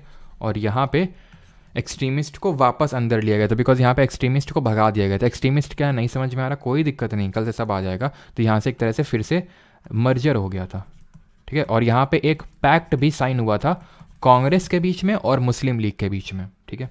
देन 1917 का ये सेशन इंपॉर्टेंट है, ये कैलकाटा में ही ये सेशन हुआ, और ये इसलिए इंपॉर्टेंट है बिकॉज इसको प्रिसाइड किया एनी बेसेंट ने। और एनी बेसेंट यहाँ इसको प्रिसाइड करके बन गई first women to preside the session of Congress, first women president of Congress, ठीक है, वेमेन प्रेसिडेंट ऑफ कांग्रेस। तो ये भी सेशन कहाँ पे होता है? कलकत्ता में। अब आते हैं 1924 का सेशन। 1924 का इसलिए इम्पॉर्टेंट है बिकॉज इसको प्रिसाइड किया गांधी जी ने, और ये हुआ बेलगाम। बेलगाम कहाँ पड़ता है? ये पड़ता है आपका कर्नाटक में, ठीक है, कर्नाटक में पड़ता है, और इसको प्रिसाइड किया था महात्मा गांधी जी ने, ठीक है। तो it was the only session presided by Gandhi ji. जब ये जेल से छूट के आए थे ना, तो तब इन्होंने प्रिसाइड किया था। अब क्यों जेल में गए थे वही फिर, ठीक है, कल से हम लोग चीज़ें देखेंगे। एक्चुअल में जो हिस्ट्री है वो कल से ही स्टार्ट होगी, ठीक है। तो 1924 में देख लिया, ठीक है। और कोई सेशन 1925 वाला, हाँ 1925 वाला, ये कैसे बोल सकते हैं भाई, कानपुर में हुआ था ये सेशन हैं, कानपुर में सेशन, और तुम लोग भूल जाओगे इसको। कानपुर में सेशन हुआ था और इसको प्रिसाइड किया था सरोजनी नायडू ने। और सरोजनी नायडू जी ने इसको प्रिसाइड करके, who was the first women governor of India, UP की गवर्नर बनी थी राज्यपाल after independence, but she became the first Indian women president of Congress, Indian women president of Congress. तो एक तरह से एनी बेसंत पहली विमेन प्रेसिडेंट हुई कांग्रेस की, और सरोजिनी नायडू पहली इंडियन, क्योंकि एनी बेसंत इंडियन तो थी नहीं ना, इसलिए 1925 का हो गया। 1929 वाला इंपॉर्टेंट है, बहुत बहुत इंपॉर्टेंट है ये बस इतना याद रखो, लाहौर में हुआ, और जवाहरलाल नेहरू ने इसको प्रिसाइड किया था। बाकी तो इसको रिगार्डिंग हम चीज़ें आगे देखेंगे, बहुत सारी चीज़ें। 1931 वाला भी बहुत इंपॉर्टेंट है, ये कराची में हुआ, ठीक है, और इसको प्रिसाइड किया सरदार पटेल जी ने। तो जब हम लोग आगे देखेंगे इन सेशन, इन 1929 वाले और 1931 को डिटेल में, 1924 को ऐसे डिटेल में नहीं देखने वाले हैं। हाँ, रेपिटेशन होगा जब मैं आपको बताऊंगा कि गांधी जी जेल से छूट के आए, फिर उन्होंने कांग्रेस के सेशन को प्रिसाइड किया, ठीक है, इसका भी रेपिटेशन नहीं होगा। लेकिन ये चीज़ हम लोग अच्छे से देखेंगे, तब यहाँ पर आप आके चीज़ें नोट कर सकते हैं कि हाँ इसमें ये हुआ था, ठीक है। बता इसलिए नहीं रहा हूँ बिकॉज ऑफ फालतू में टाइम वेस्ट ही होगा हमारा, ठीक है, क्योंकि जब मैं फिर से आपको बताऊंगा आगे तो इसका मतलब क्या भी करने का। तो 1931 में कराची में सेशन हुआ था, सरदार पटेल जी ने प्रिसाइड किया था। देन 1937, ये मैं आगे नहीं बताऊंगा, तो इसको अच्छे से नोट कर लीजिएगा। और ये सेशन हुआ था फैज़पुर में, फैज़पुर में सेशन हुआ था, इसको नेहरू जी ने प्रिसाइड किया था। इंपॉर्टेंट ये इसलिए है क्योंकि it was the first session to be held in a village, first session held in village, यानी गाँव में होने वाला ये पहला सेशन बना, ठीक। और यहाँ पे मुझे एक और स्लाइड क्रिएट करनी पड़ेगी, रुक जाओ। यहाँ तक किसी को ये डाउट तो नहीं है? एक बार क्लियर कर दो। बस हमारा 3 4 और सेशन देखने हैं, बस 3 सेशन और है ना। चलिए, तो 1937 वाला देख लिया, उसके बाद 1938, ठीक है। 1938 का इंपॉर्टेंट क्यों है? बिकॉज इसको सुभाष चंद्र बोस जी ने प्रिसाइड किया था। इसको भी हम लोग देखेंगे आगे जब हम लोग पढ़ेंगे, ठीक है। इसको थोड़ा सा डिटेल में देखना पड़ेगा। हरिपुरा में सेशन हुआ था ये, क्योंकि इसमें थोड़ा सा विवाद हो गया था, ठीक है। यहाँ पे एक नेशनल प्लानिंग कमेटी भी बनती है, जिसके पहले चेयरमैन नेहरू जी बनते हैं। ये 1938 में नेशनल प्लानिंग कमेटी का गठन करते हैं बोस जी, और उसके पहले प्रेसिडेंट बनते हैं नेहरू जी, ठीक। और 1939 का जो है ये कहाँ पे हुआ था? हरिपुर में, ठीक। और ये वाला हुआ था, इसको प्रिसाइड किया था राजेंद्र प्रसाद ने। एक्चुअल में प्रिसाइड करने वाले थे बोस जी ही, चुनाव जीत गए थे प्रेसिडेंटशिप के, लेकिन उन्होंने फिर रिज़ाइन दे दिया क्योंकि मतभेद हो गए थे गांधी जी और इनके बीच में, ठीक है। तो त्रिपुरी में ये सेशन हुआ था, और यहाँ पे बोस जी ने रिज़ाइन कर दिया और अपनी खुद की पार्टी बना ली विद इन द कांग्रेस, जिसका नाम है all India forward block, in the year 1939। And the last session before independence was 1946 का सेशन। इसको प्रिसाइड किया था हमारे किसने? JB कृपलानी, ठीक है, JB कृपलानी, जिनको हम आचार्य कृपलानी के नाम से भी जानते हैं। और ये सेशन हुआ था मेरठ में। अब हम कुछ चीज़ें समराइज़ कर लेते हैं। जैसे मैंने आपको बोला था कलकत्ता में जो सेशंस हुए थे उनको मैं आपके लिए समराइज़ करूँगा। तो कलकत्ता में हमारे कौन कौन से सेशन हुए जो इम्पोर्टेंट हैं? तो एक तो सबसे पहले जो आपका सेशन हुआ था 1886 में दूसरा सेशन हुआ था, ठीक है, इसलिए इंपॉर्टेंट है। 1886 में सेकंड सेशन हुआ था, और इसलिए थोड़ा सा इंपॉर्टेंट हो जाता है, जहाँ पे 434 डेलीगेट्स आए थे। दूसरा कलकत्ता वाला क्या, कौन सा इंपॉर्टेंट है? 1896 का, 1886 के 10 साल बाद 1896 का। क्यों इंपॉर्टेंट है? क्योंकि यहाँ पे वंदे मातरम गाया गया था सबसे पहले। वंदे मातरम जो नेशनल एंथम, जो हमारा नेशनल सॉन्ग है, जो हमारा नेशनल एंथम है, वो भी कलकत्ता के सेशन में ही गाया गया था। तो ये 1911 में हुआ था, ठीक है। तो नेशनल एंथम ये जनगण मन जो है गाया गया था। एंड देन और कौन सा इंपॉर्टेंट है? और हमारा जब एनी बेसंत जी बनी थी 1917 में, 1917 में एनी बेसेंट ने इस सेशन को प्रिसाइड किया and she became the first women to preside the session of Congress. तो कलकत्ता के 1886, 96, 1911 और 1917 सारे याद हो गए। दो चीज़ें बस और, रुक जाओ यार, दो चीज़ें बस और वो दो चीज़ें क्या हैं कि कौन है जिन्होंने कांग्रेस की सबसे ज़्यादा टाइम प्रेसिडेंटशिप उन्होंने हासिल करी, और कौन है जो सबसे यंगेस्ट बने हैं। ठीक है, तो ये चल क्यों नहीं रहा, तो ये आपके यंगेस्ट यहाँ पे मैं लिख देता हूँ। तो यंगेस्ट बने हमारे देश के पहले एजुकेशन मिनिस्टर मौलाना अबुल कलाम आज़ाद। मौलाना अबुल कलाम आज़ाद ये 35 साल की उम्र में बने और यंगेस्ट बने। ठीक है, ये 35 साल के 1923 में सेशन हुआ था कांग्रेस का, उसमें, बट वो हमें इंपॉर्टेंट नहीं है। बस यंगेस्ट कौन थे? मौलाना अबुल कलाम आज़ाद 35 साल की उम्र में बने थे। मोस्ट नंबर ऑफ टाइम अगर पूछ ले तो देखो ये सिर्फ प्री इंडिपेंडेंस की बात हो रही है। वैसे तो सोनिया गांधी ने सबसे लंबे टाइम तक मतलब कांग्रेस की प्रेसिडेंटशिप होल्ड करी, लेकिन मोस्ट नंबर ऑफ टाइम्स अगर बात करें and that to pre independence, तो वो रहे हमारे एम।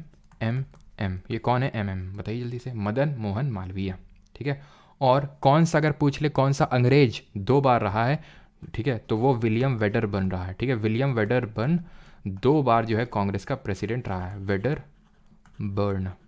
ठीक है, WEDDERBURN।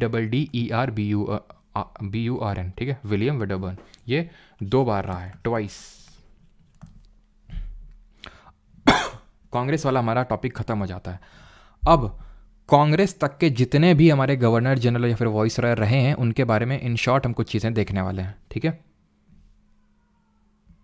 यहां तक किसी कोई डाउट तो नहीं है? सर इतने सेशन कैसे याद होंगे? इतने सेशन याद करने से याद होंगे, है कि नहीं? अब ये काम रिफाइन करके जो चीज़ें था वो मैंने आपको बता दी है। कलकत्ता के सेशंस को अलग से मैंने लिख दिया, जो इंपॉर्टेंट वाले हैं वो लिख दिए। ठीक है, बाकी थोड़ा तो एफर्ट मारना पड़ेगा। अगर ये एक्सपेक्ट कर रहे हैं कि सब कुछ ही मतलब यहीं पे अंदर हो जाएगा तो फिर सोचो कि सबका ही सिलेक्शन नहीं हो जाएगा। तो डिफरेंशिएटर कहाँ पे प्रोड्यूस होगा कि आपके एफर्ट जो है वो डिफरेंशिएट करेगा आप में जिसका सिलेक्शन होगा और एक उस स्टूडेंट में जिसका सिलेक्शन नहीं होगा। ठीक है, तो थोड़ा तो एफर्ट मारना पड़ेगा। बाकी अभी हम लोग क्वेश्चंस भी करेंगे, बार बार रिपीटेशन करेंगे, तो काफ़ी सारे तो आपको याद हो जाएंगे। अगर मैं जैसे बात करूँ 1948 ये 38-39 वाला, 29-31 वाला, ये अपने आप याद हो जाएंगे। मैं आपको बोल रहा हूँ कि अभी इनको मत रटना। ठीक है, लिख लो। 1901 के जो बाद वाले हैं उनको मत रटना, अपने आप काफ़ी तो याद हो जाएंगे। जब हम अभी हिस्ट्री में आगे बढ़ेंगे अपने आप याद हो जाएंगे आपको। ठीक है, काफ़ी सारे सेशन, और जो याद ना हो उनको फिर से देख लेना एक बार। ठीक है, उन पे स्टार मार्क लगा के। अब ये आपका ऑर्डर यही होना चाहिए कि भाई आपने एक बार पढ़ा, दोबारा फिर पढ़ा, फिर आप किसी से बोल दीजिए, आपका कोई छोटा भाई बहन है, फिर कोई फ्रेंड होगा, रूममेट होगा, तो पूछने के लिए उसने आपसे पूछा, देन उससे इसे बोल दीजिए कि जो मेरे को नहीं आ रहा उस पर स्टार मार्क लगा दो, क्योंकि अब मैं जब अगली बार पढ़ूँ तो सिर्फ उसी पे फोकस करूँ। तो इस तरह से आपको बार बार रेपिटेशन करेंगे तो चीज़ें याद हो जाएंगी। ठीक है, सच कोई बहुत बड़ी बात नहीं है। अब आते हैं हम गवर्नर जनरल्स पे। तो सबसे पहले हम देखते हैं विलियम बेंटिक। यहाँ तो किसी को डाउट तो आई होप नहीं होगा, और वो मानते हुए मैं आगे बढ़ता हूँ। तो विलियम बेंटिक ये हमारा first governor general of India था। ठीक है, first governor general of India. अब जो लोग पहले पढ़ चुके हैं पॉलिटी वगैरह मेरे से, वो लोग जानते हैं। ठीक है, कि क्या मतलब इसका। मैं इन शॉर्ट आपको बता देता हूँ, बाकी हम लोग पॉलिटी में इस चीज़ को देखेंगे भी। देखो उस टाइम पे जो ब्रिटिशर्स का मेन गढ़ रहता था वो बंगाल, बॉम्बे एंड मद्रास, ये 3 प्रेसिडेंसी हुआ करती थी। तो सबसे पहले तो इन्होंने क्या किया, एक्ट ला के, जो ब्रिटेन की गवर्नमेंट थी, जो गवर्नर, यहाँ पे एक गवर्नर बैठता था, यहाँ एक गवर्नर बैठता था, ये यहाँ एक गवर्नर बैठता था, ये गवर्नर ऑफ बंगाल, ये गवर्नर ऑफ बॉम्बे, ये गवर्नर ऑफ मद्रास। तो गवर्नर ऑफ बंगाल को गवर्नर जनरल ऑफ बंगाल बना दिया, यानी कि थोड़ा सा इनके कंपैरिजन में इसको पावरफुल बना दिए। कब? 1773 में। सुन लो बस, वो पॉलिटी में मैं लिखवाऊंगा आपको। ठीक है, 73 में। ठीक है, पहला गवर्नर जनरल ऑफ बंगाल बना वॉरेन हेस्टिंग। 1833 में, 1833 में एक और एक्ट लाया इन्होंने, बोला अब governor general of Bengal governor general of India बन गया है, यानी ये दोनों लोग अब इसके अंडर में हैं, बॉम्बे और मद्रास वाले। तो एक तरह से कुछ ज़्यादा कुछ चेंज नहीं हो रहा, बस टर्मिनोलॉजी में चेंज हो रहा है और एक तरह से पॉलिटिकल एडमिनिस्ट्रेशन में चीज़ें चेंज हो रही हैं। उससे हमें भारी भारी वर्ड से लेना देना कुछ नहीं है। बस ये जो मैं आपको चीज़ें पढ़ाऊंगा पॉलिटी में उसको सीधे रट लेना। 1773 और 1833। अभी मेन मुद्दे की बात पे आते हैं। विलियम बेंटिक के टाइम पे ऐसा क्या क्या हुआ वो यहाँ पढ़ने आए हैं। सबसे पहले तो यह मैं आपको बता ही चुका हूँ, कल हम लोगों ने देखा था कि 1829 में एबॉलिशन ऑफ सती हुआ था। ठीक है, एबॉलिशन ऑफ सती, यानी सती प्रथा को एबॉलिश किया गया था। मेनली किसके एफर्ट्स थे जरा बताइए कमेंट में। दूसरी चीज़ ये है कि सप्रेशन ऑफ ठगी हुई थी। सप्रेशन ऑफ ठगी मतलब ठगी व्यवस्था चलती थी उस समय, ठग्स हुआ करते थे हाईवे में जो लूट पाट वगैरह मचाया करते थे, लूट लेते थे, तो उनको सप्रेस करने का इसने काम किया, ठीक है। और एक चीज़ ध्यान रखना है, तो ये हो गया अबॉलिशन ऑफ सती। और हाँ, यहाँ पे जो मैंने क्वेश्चन पूछा था उसका आंसर क्या होगा, राजा राम मोहन रॉय, उनके एफर्ट से हुआ था, ठीक है। And he abolished circuit courts, ठीक है। जो कॉर्नवालिस जी जो आए थे हमारे, वो कुछ कोर्ट सेटअप करके गए थे, सर्किट कोर्ट्स, उनको एबॉलिश करने का काम किया। मेटकाफ पे आते हैं 1835 से 36, एक ही साल रहे। ये देख रहे हो कितने साल, 7 साल, ये 1 साल। इसके पीछे का कारण पता है क्या है? प्रेस पे, जो हमारी इंडियन प्रेस होती थी, उस पर काफ़ी सारे रिस्ट्रिक्शंस लगे हुए थे। रिस्ट्रिक्शंस लगे हुए थे से मेरा मतलब है कि बहुत ज़्यादा निषेध लगे हुए थे कि कोई भी ऐसे मतलब पब्लिश नहीं कर सकता न्यूज़पेपर को, और पहले ब्रिटिशर से परमिशन लेनी पड़ेगी और सारी चीज़ें, और कोई लोकल लैंग्वेज में नहीं कर सकता। तो ये सारी रिस्ट्रिक्शंस लगी हुई थी, जिसको कि चार्ल्स मेटकैफ आए और उन्होंने ख़त्म कर दिया। तभी इनको बोलते हैं लिबरेटर ऑफ इंडियन प्रेस, जिन्होंने भारतीय प्रेस को लिबरेट कर दिया, आज़ाद कर दिया। लेकिन आप समझ गए होंगे कि क्यों 1 साल रहे। ब्रिटिशर्स तो चिढ़ गए ना कि क्या कर रहे हो, पागल हो क्या, लिबरेट कर क्यों कर रहे हो, क्या मिल जाएगा उससे। तो बोले तुम आ जाओ इधर, तुमसे ना हो पाएगा, ठीक है। तो इसलिए 1 साल रही है। देन आते हैं डलहौजी। अब डलहौजी की रिगार्डिंग तो 2-3 चीज़ें तो आप ही बता सकते हैं तुरंत अभी, जैसे कि एक तो हम लोगों ने डॉक्ट्रिन ऑफ लैप्स देखा था। डॉक्ट्रिन ऑफ लैप्स अगर आपको याद आ रहा हो, ठीक है, तो यहाँ पर लिख देते हैं, ठीक है। डॉक्ट्रिन ऑफ लैप्स याद आ रहा है आपको? डॉक्ट्रिन ऑफ लैप्स जो कि 1848 में आया था।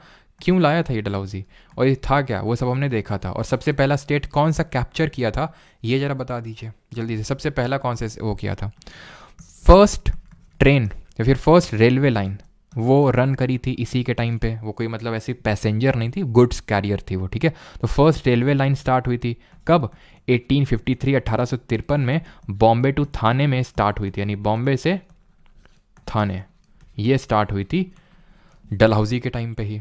और मैंने ऊपर कुछ पूछा था, हाँ, सतारा वॉज द फर्स्ट वन जिसको कि कैप्चर किया था। सतारा, देन संबलपुर एंड जैतपुर को एक साथ किया था। तो सतारा को 1848 में, देन संबलपुर जैतपुर को 1849 में, और झांसी को 1853 में किया था। तभी तो 1857 के विद्रोह में रानी लक्ष्मीबाई जी ने पार्टिसिपेट किया था। कमेंट बताइए रानी लक्ष्मीबाई के बचपन का नाम क्या था, ठीक है, मतलब उनका ओरिजिनल नेम क्या है। और एक चीज़ जो हम पढ़ चुके हैं कि भाई विडो रीमैरिज एक्ट पास हुआ था, किसके एफर्ट की वजह से पास हुआ था जरा बताइए। इन 1856 किसने मेनली एफर्ट मारे थे इसको लेके। और टेलीग्राफ लाइन और पोस्टल एक तरह से ऑफिस एक्ट आया था, ठीक है। तो फादर ऑफ पोस्ट भी इसको इंडिया में बोला जाता है, ठीक है, किसको, डलहौजी को। तो पोस्टल एक्ट आया था इसी के टाइम पे, ठीक है। और टेलीग्राफ लाइंस जो है बिछाई गई थी, ठीक है। टेलीग्राफ लाइंस भी जो है बिछाई गई थी इसी के टाइम पे। तो इसमें ये इतना याद रखना है। और भी बहुत सारी चीज़ें हुई थी, जैसे कि दूसरा जो आंग्ल सिख युद्ध है इसी के टाइम पे हुआ था, लेकिन वो सारी चीज़ें हमें याद करने की ज़रूरत नहीं है अपने एग्जाम पर्सपेक्टिव से। तो विडो रीमैरिज एक्ट में हम ईश्वर चंद्र विद्यासागर का नाम पढ़ते हैं। तो ईश्वर टाइटल इनको कहाँ से मिला था, संस्कृत कॉलेज के प्रोफेसर थे, ठीक है, तो वहाँ से इनको ये मिला था। मेयो पे आते हैं, मेयो कौन था। तो मेयो की रिगार्डिंग हमें बस एक चीज़ याद रखनी है, दैट इज़ कि इसको इसके टाइम पे फर्स्ट सेंसस हुआ था। बट वो जो पहला जनगणना हुई थी, पहली सेंसस हुई थी, सेंसस आप आई होप सभी लोग समझते होंगे, जहाँ पे सारी चीज़ों की जनगणना की जाती है कि भाई इस पर्टिकुलर, जैसे आपने 2011 की जनगणना आपने सुनी होगी कि भाई इंडिया की इतनी लिटरेसी है, मेल की लिटरेसी इतनी, फीमेल कितनी, यहाँ पे जनसंख्या घनत्व कितना, यानी पॉपुलेशन डेंसिटी कितनी। तो वो सारी चीज़ें हमें सेंसस से पता चलती हैं, जिससे कि बेटर पॉलिसी मेकिंग कर सके गवर्नमेंट। तो फर्स्ट सेंसस 1872 में मेयो ने करी थी, मेयो के टाइम पे हुई थी। बट ध्यान रखना कि ये एक्चुअल में कंप्लीट सेंसस नहीं था, सिंक्रनाइज्ड सेंसस नहीं था, जो कि हुआ था रिपन के टाइम पे, जिनके बारे में भी हम पढ़ेंगे। तो पहले लिटन के बारे में पढ़ लेते हैं। क्या दोनों भाई थे? नहीं, ऐसा कुछ नहीं है। तो लिटन जो है आया था 1876 में इंडिया में, और ये काफ़ी मतलब खतरनाक टाइप था। सबसे पहले तो ये वर्नाकुलर प्रेस एक्ट लाया। खतरनाक इन दी सेंस कि मतलब इंडियंस के लिए कुछ बहुत अच्छा नहीं किया इसने। वर्नाकुलर प्रेस एक्ट लाया ये सबसे पहले 1878 में।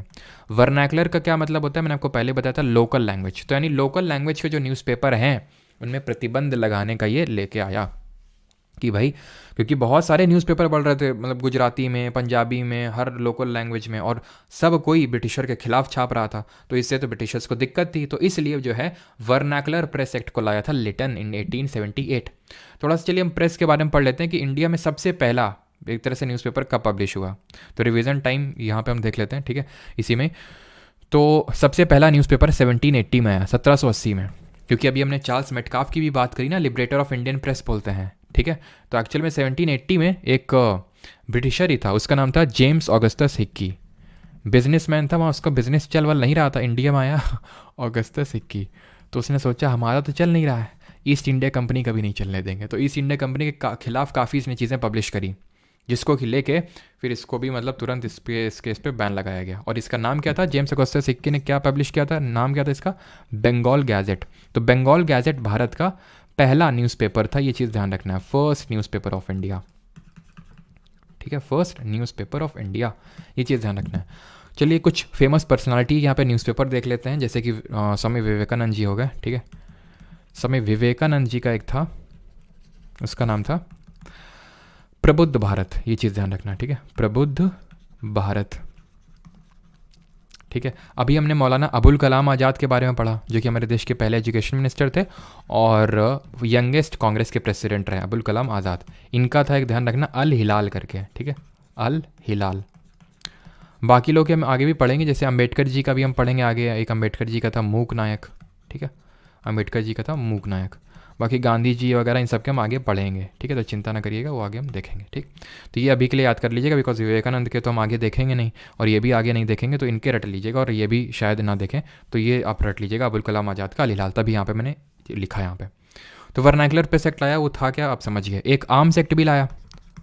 आर्म्स एक्ट मतलब कि भाई जो असलाह शस्त्र है वो आप उसमें लिमिट लगाना, कि भाई इतना असलाह नहीं रख सकते हो, शस्त्र नहीं रख सकते हो, या फिर कहीं भी खुले में ऐसे कोई भी बंदूक रखते ना पाए जाओ। तो ये इस सारी चीज़ें जो है आर्म्स एक्ट में थी, ठीक है। आज भी इंडिया में आर्म्स एक्ट चलता है, लेकिन ये है कि हाँ उसको थोड़ा सा ईज़ किया गया है, मतलब उतना ज़्यादा रिस्ट्रिक्टेड नहीं है पहले के जितना।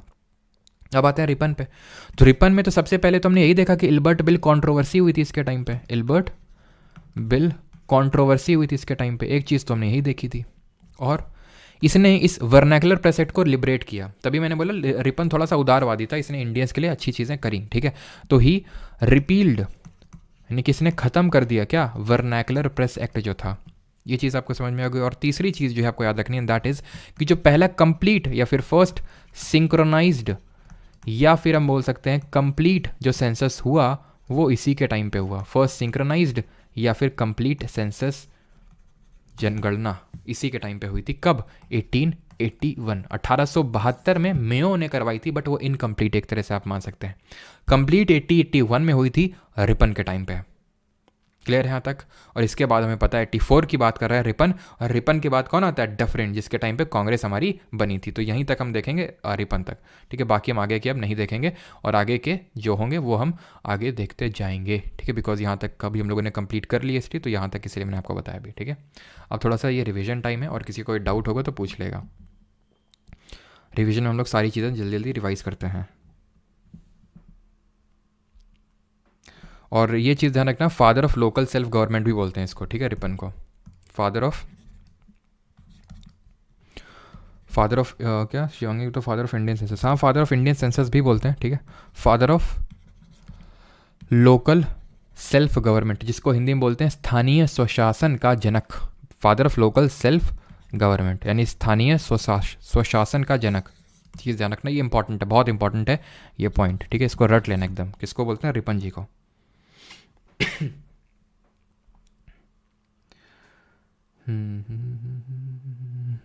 क्या चीज़, ज़ीशान अख्तर 1836 से 48 तक कौन था, मेटकाफ के बाद 1836 से पूछ रहे, 1836। तो इसके बाद लॉ एक एलन बोरो आया था, वो सब इंपॉर्टेंट नहीं है, ठीक है। 48 तक पूछे हो ना, तो एक तो एलन बोरो आया था, फिर एक हार्डिंग आया था, ठीक है। वो सब हम याद करने की ज़रूरत नहीं है, क्योंकि उन्होंने ऐसा कुछ बहुत इंपॉर्टेंट काम नहीं हुआ था उनके टाइम पे, फिर उन्होंने कुछ ऐसा इंपॉर्टेंट काम नहीं किया था, तो हम नहीं पढ़ेंगे, ठीक है। ऑकलैंड हो गए, आपके एलन बोरो हो गए, और आपके ये हार्डिंग हो गए, इनके बारे में हमें नहीं पढ़ना है, ठीक है। हाँ, seat straight and deep breath. चलिए तो फिर आगे बढ़ते हैं और थोड़ा सा रिवीजन कर लेते हैं, देन फिर हम बढ़ेंगे क्वेश्चंस की तरफ, ठीक है।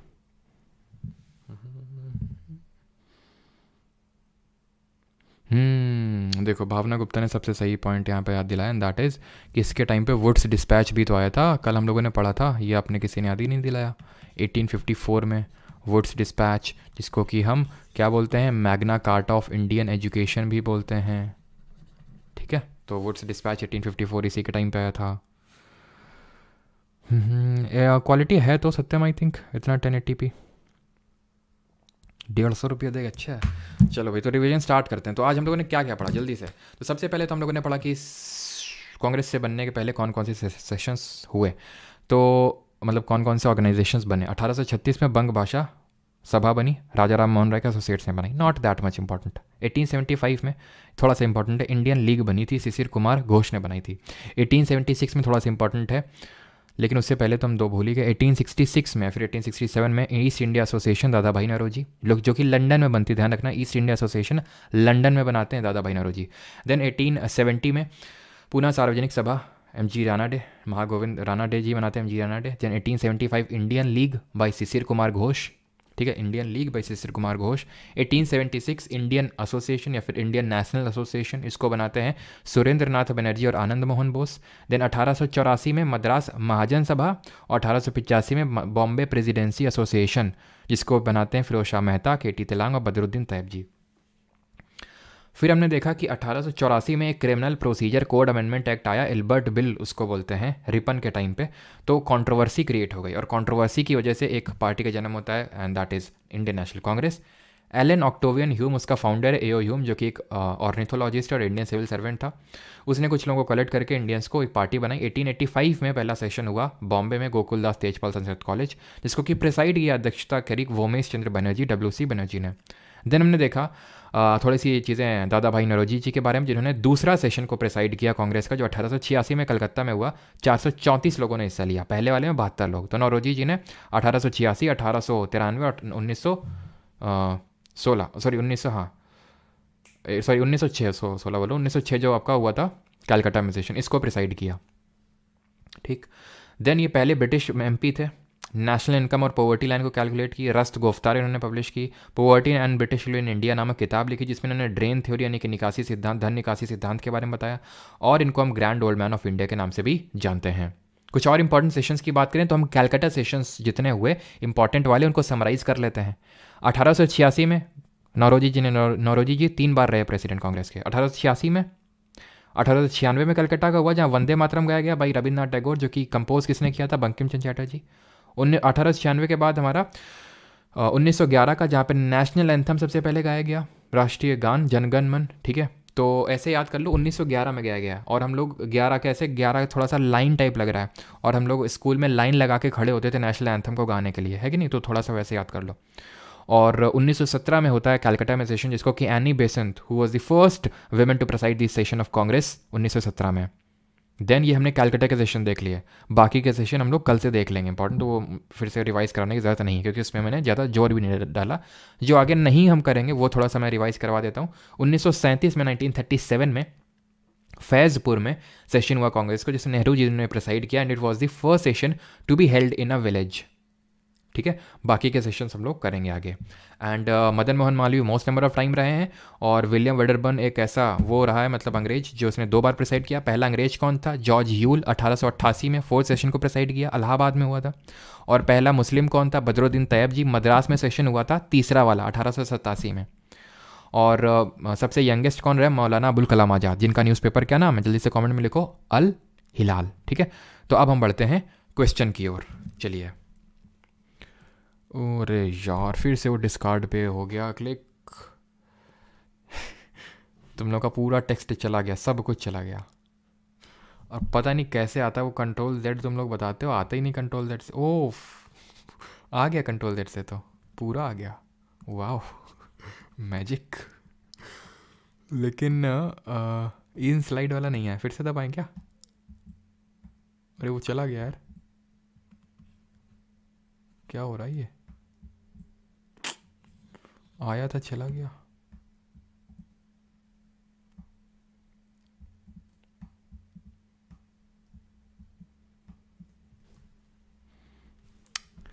क्या ही हो रहा है ये, पहले आया था, मैंने सोचा कि ज़्यादा के लालच में, वो नीचे वाला आया नहीं था ना, तो वही हुआ कि ज़्यादा के लालच में सभी उड़ गया। अब क्या कर सकते हैं बताओ। किसी के पास कुछ है तक कंट्रोल जेड से आ तो गया था, लेकिन फिर से चला गया। आने लगता है वो आएगा नहीं। हे जगन्नाथ। चलो तो क्वेश्चन करो। पहला question, first session of Indian national Congress was held in, कब हुआ था पहला सेशन, पहला सत्र कांग्रेस का? मेरा कल कंट्रोल वाई से आ जाएगा क्या? अच्छा अच्छा अच्छा, रुको रुको रुको रुको रुको, कंट्रोल वाई से आ जाएगा क्या? रुको रुको, तुम लोग थोड़े तेजू बच्चे हो इसलिए हम पूछ लेते हैं तुमसे। कंट्रोल वाई नहीं आ रहा यार।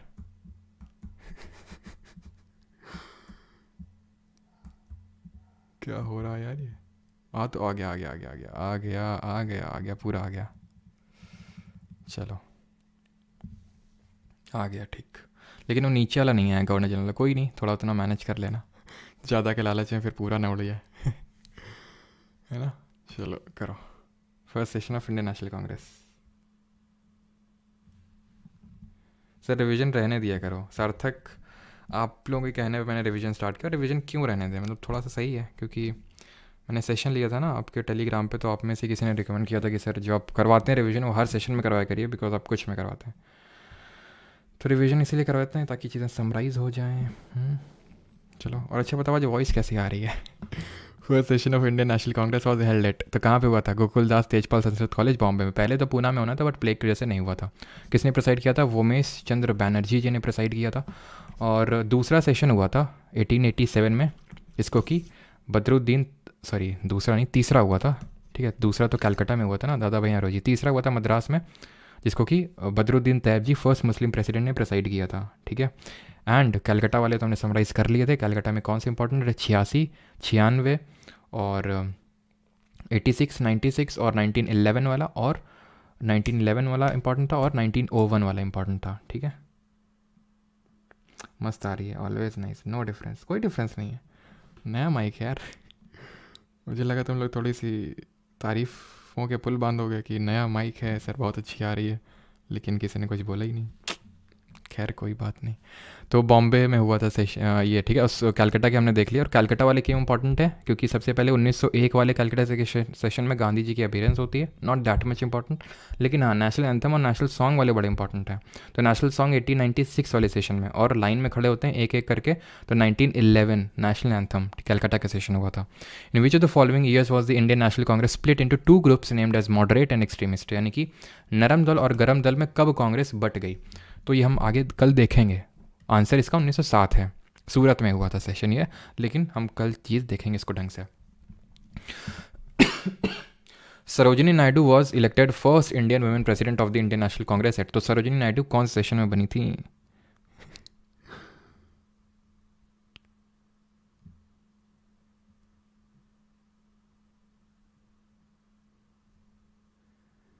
डॉल्बी एटम सराउंड साउंड, अच्छा। चलो तो सरोजिनी नायडू की अगर बात करें, हाँ बस बस इतनी भी तारीफ नहीं करनी थी। तो फर्स्ट इंडियन वुमेन प्रेसिडेंट कौन थी? सरोजिनी नायडू थी। और कानपुर में ये 1925 में सेशन हुआ था, 1925 में। फर्स्ट वुमेन की बात करें तो एनी बेसेंट थी। जरा बताइए कौन सा सेशन था? कलकत्ता में तो हुआ था, वो तो आपको याद है क्योंकि कलकत्ता वाले समराइज़ किए थे। मतलब कब हुआ था ये बताना है आपको। How many delegates participated in the second session of the Indian national Congress? First में तो 72 लोगों ने प्रेसाइड किया था, बट जो सेकंड हुआ था उसमें 434 लोगों ने हिस्सा लिया था, ठीक है। और अगर हम बात करें, जो मैंने पीछे क्वेश्चन पूछा था एनी बेसेंट वाला, उसका आंसर होगा 1917 में वो सेशन हुआ था कलकत्ता में, ठीक है। अगला question,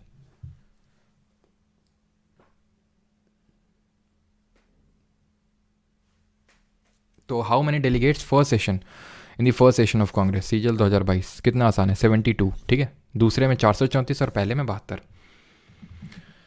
dash was the first Indian women to become the president of the Indian national Congress. First Indian women तो कौन थी? सरोजिनी नायडू, जो कि पहली भारत की महिला राज्यपाल भी थी, ठीक है। और सुचेता कृपलानी जेबी कृपलानी की वाइफ थी, और she was the first women chief minister.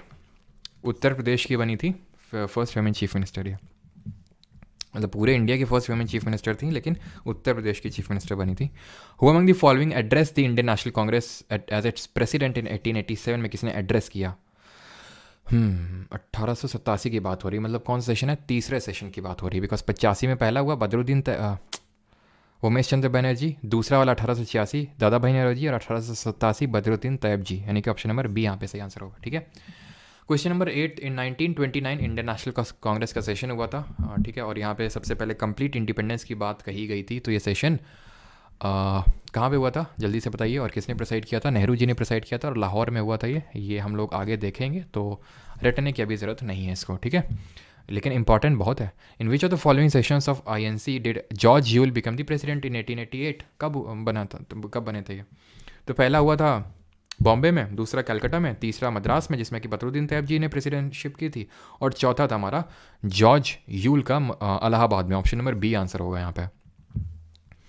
In which of the following years did the resolution at the Karachi session of the Indian National Congress dwell on how independent India's constitution should look? Karachi session ये हुआ था 1931 में, सरदार पटेल जी ने। Again अभी ज़्यादा focus करने की ज़रूरत नहीं है, आगे देखेंगे, इंपॉर्टेंट तो बहुत है। लाहौर के बाद हुआ था। Who among the following was elected as the president of the Indian National Congress in the year 1938 and 1939? किसको प्रेसिडेंटशिप जो है इलेक्ट हुआ था? इसको तो आप बता सकते हैं मेरे अकॉर्डिंग, तो है ना। सब लोग सही आंसर दे रहे हैं। हर्षिता, गोहिल, कमता, रजनीश, योगेश, रोहित, शिवम, अमिता। चलिए, इलाहाबाद, हाँ सही है। तो क्या आंसर होगा? बोस जी होंगे कि नहीं होंगे? ऑप्शन नंबर ए, है ना। हरिपुरी और त्रिपुरी सेशन अगर याद हो रहा हो, 1948 वाले के तो प्रिसाइड कर लिए थे, लेकिन 1939 वाले त्रिपुरी वाले को प्रिसाइड नहीं कर पाए थे। इसको राजेंद्र प्रसाद ने जो है प्रिसाइड किया था बाद में, क्योंकि उन्होंने रिज़ाइन कर दिया था बोस जी ने, और अपनी खुद की party all India forward block बना ली थी 1939 में। But that was with in the Congress, not outside the Congress. Who was the first women to be elected as the president of the Indian National Congress? First women, not the first Indian women. First Indian women पूछते तो Sarojini Naidu answer होता, but first women Annie Besant. In which session? 1917 का Calcutta session. Who among the following presided over the special session of the Congress in September 1923 and at the age of 35 became the youngest man to be elected as the president of the Congress? तो youngest कौन थे? First education minister Maulana Abul Kalam Azad. इनकी book newspaper का नाम क्या है? अल हिलाल। Who was the president of the Indian National Congress when India won its freedom in the year 1947? तो कौन था प्रेसिडेंट जब हम आज़ादी हुई मिली? तो कौन थे? JP कृपलानी थे, है ना। बिकॉज आखिरी सेशन इंडिपेंडेंस से पहले 1946 में हुआ था, जो कि हुआ था मेरठ में, और JP कृपलानी, जिनको कि हम आचार्य कृपलानी के नाम से जानते हैं, उन्होंने प्रेसाइड किया था। The national anthem of India Jana Gana मन वॉज द फर्स्ट संग एट विच सेशन? तो जन गण मन होगा तो कैलकाटा का ही, बिकॉज नेशनल सॉन्ग हो चाहे नेशनल एंथम हो, दोनों को कहाँ पे गया कैलकाटा सेशन में। अब जन गण मन नेशनल एंथम में हम लोग लाइन में लग के गाते थे, है ना, 1 on 1 करके, ठीक है, फिर एक एक करके लाइन में हम लोग गाते थे इसको, ठीक है। और नेशनल सॉन्ग कब गाया गया था? इन दी 1896 का जो कैलकाटा सेशन में। बार बार इसलिए रिपीट कर रहा हूँ ताकि दिमाग में घर कर जाए आपकी ये चीज़ें। Dash was elected as president of the Indian national Congress in December 1929 as its annual. हाँ, तो 1929 सेशन लाहौर में हुआ था, और इसको प्रिसाइड किसने किया था? नेहरू जी ने। 1931 वाला जो कराची में हुआ था उसको सरदार पटेल जी ने प्रिसाइड किया था, और लाहौर वाला नेहरू जी ने। Who presided over the Conference of Nationalist Representatives in Surat in 1907? Answer बताइए। अब अगर इसमें ऑप्शन में ये रख देते ना, रास बिहारी घोष, ठीक है, तो बहुत लोग इसमें लटक जाते हैं मुझे लगता है, और वही आंसर तुरंत खटाक से मारते हैं। लेकिन ऐसे CPO ने 2019 में ये किया नहीं, क्योंकि यहाँ पे कांग्रेस के 1907 के सूरत के सेशन की बात नहीं हो रही है। यहाँ पे जो कॉन्फ्रेंस हुई थी नेशनलिस्ट रिप्रेजेंटेटिव्स की, उसको प्रिसाइड किया था श्री अरबिंदो ने। ये चीज़ ध्यान रखिएगा, ठीक है। यहाँ पे कांग्रेस के सेशन की बात नहीं हो रही है। Who headed the 19th session of the Indian national Congress? ये है थोड़ा सा बनराकस टाइप क्वेश्चन, ठीक है, इसको हम बोलेंगे बनराकस टाइप क्वेश्चन। क्यों?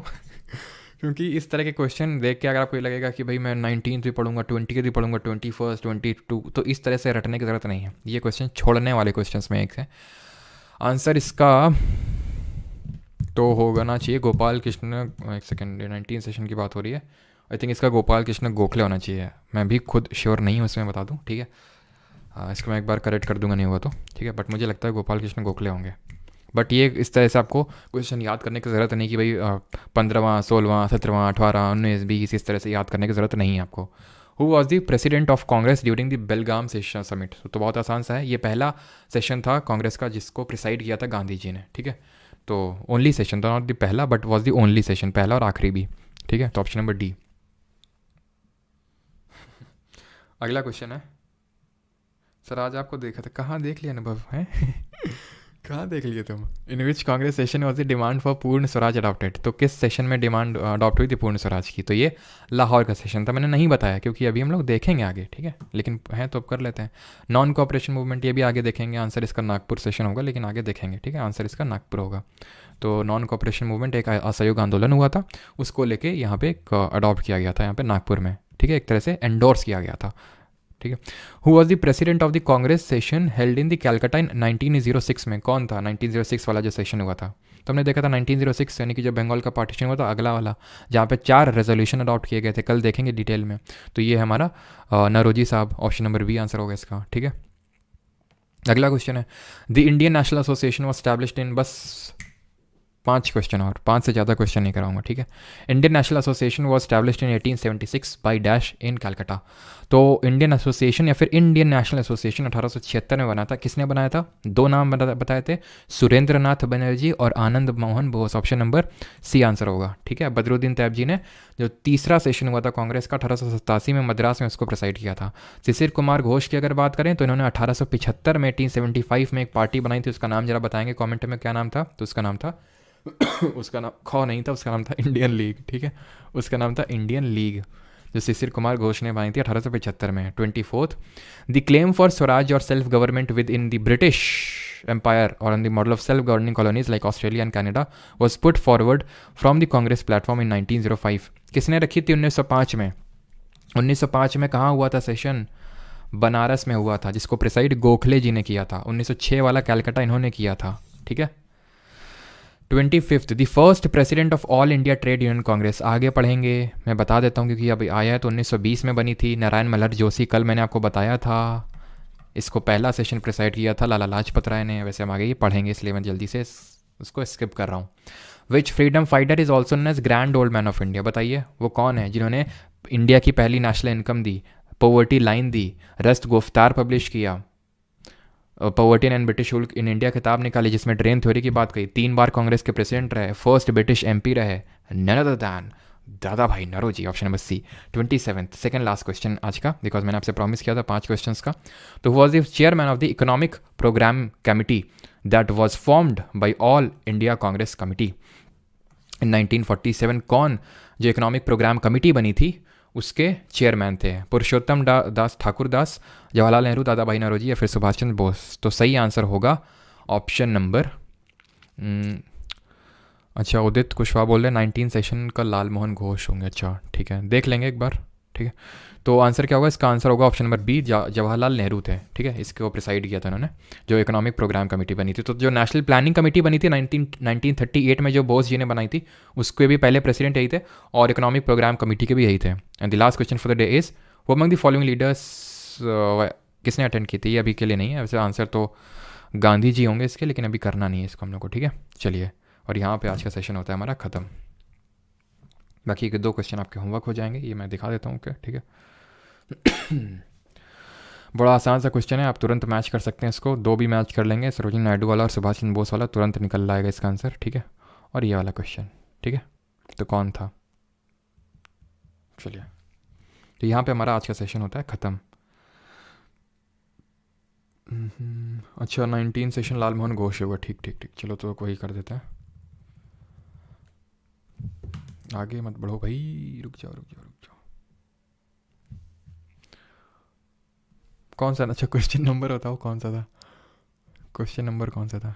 हाँ ये 18th, तो Lal Mohan Ghosh, option number C, ठीक।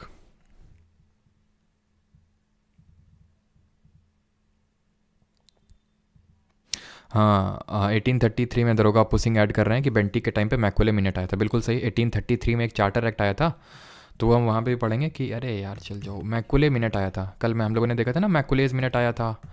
तो 1833 में जिसने डाउनवर्ड फिल्ट्रेशन थ्योरी दी थी, जिसको कि नेगेट किया था वुड्स डिस्पैच ने, तो वो बेंटी के टाइम पे आया था। और एक्चुअल में ये मैकुलेज मिनट मतलब ये थॉमस बैबिंगटन मैकुले, जो हमारे पहला, अगर आप लोग इंस्टाग्राम पे जो मैं करंट अफेयर डालता हूँ अगर आप वो देखते होगे तो आपने देखा होगा, वहाँ पे उन्होंने बताया था कि फर्स्ट जो हमारा लॉ कमीशन बना था उसका चेयरमैन था मैकुले, और मैकुले थॉमस बैबिंगटन मैकुले यही लाया था इस मैकुले मिनट को, है ना। चलिए, कलवा युगांडा वाला, अच्छा। कंट्रोल प्लस एस दबा के ही हटाया करो, अच्छा ठीक, कंट्रोल एस से मतलब सेव हो जाता है, ठीक है।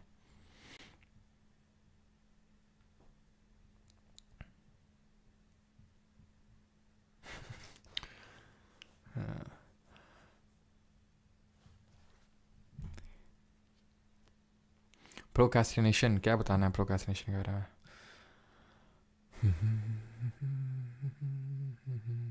कौन सा माइक लिया ये नहीं बताएंगे।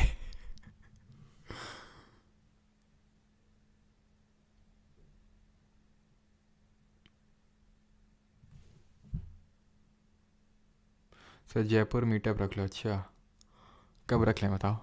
सिलेक्शन के बाद हुई, सिलेक्शन ले लो फिर सब कुछ होगा, मीटअप भी होगा, फेस रिवील भी होगा, सब कुछ होगा, ठीक।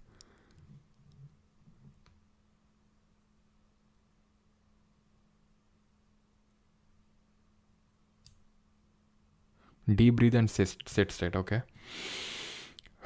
Thank you. चलो राम राम सभी को, और धन्यवाद। किसी को आई थिंक डाउट तो नहीं है?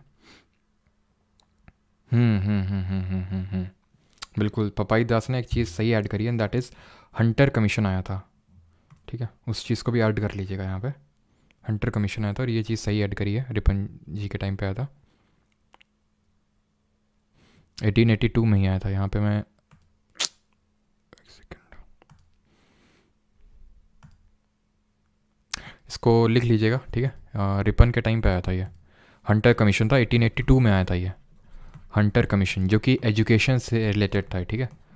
हंटर कमीशन इन ईयर 1882, ये एजुकेशन से रिलेटेड, तो ध्यान रखिएगा, ठीक है। It was related to education, शिक्षा से संबंधित था। तो बस एक पॉइंट इसमें ऐड करिएगा इसमें वाला, और हम लोगों ने पीछे क्या देखा था अभी, बेंटिक के टाइम पे वो मैकुले मिनट, ठीक है। तो बस 2 चीज़ें एक्स्ट्रा ऐड करिएगा, धन्यवाद। फैक्ट्री एक्ट 1881 में आया था, हाँ इसी के टाइम पे आया था, और वो मतलब ये था कि उसमें जो चीज़ें हैं उनको थोड़ा सा आसान बनाया गया था। चीज़ें इन द सेंस कि भाई वर्किंग आवर्स इतने नहीं होने चाहिए, बच्चे इतने से जो छोटे बच्चे हैं उनको एम्प्लॉय नहीं किया जा सकता। तो ये काम, ये एक्चुअल में फर्स्ट फैक्ट्री एक्ट था, यानी कि जो फैक्ट्री में बच्चे या फिर जो मजदूर काम करते थे उनकी कंडीशंस को अच्छा करने के लिए ये रिपन, क्योंकि मैंने बताया ये उदारवादी था, तो ये लाया था। तो हंटर कमीशन और फैक्ट्री एक्ट, ठीक है। फैक्ट्री एक्ट आपका 1881 में आया था, ठीक है। और भी वैसे चीज़ें हुई थी, जैसे कि लोकल सेल्फ गवर्नमेंट वाला तो मैंने बता ही दिया था 1882 1881 में, ठीक है। और तो सारी चीज़ें हो ही गई हैं, ठीक है।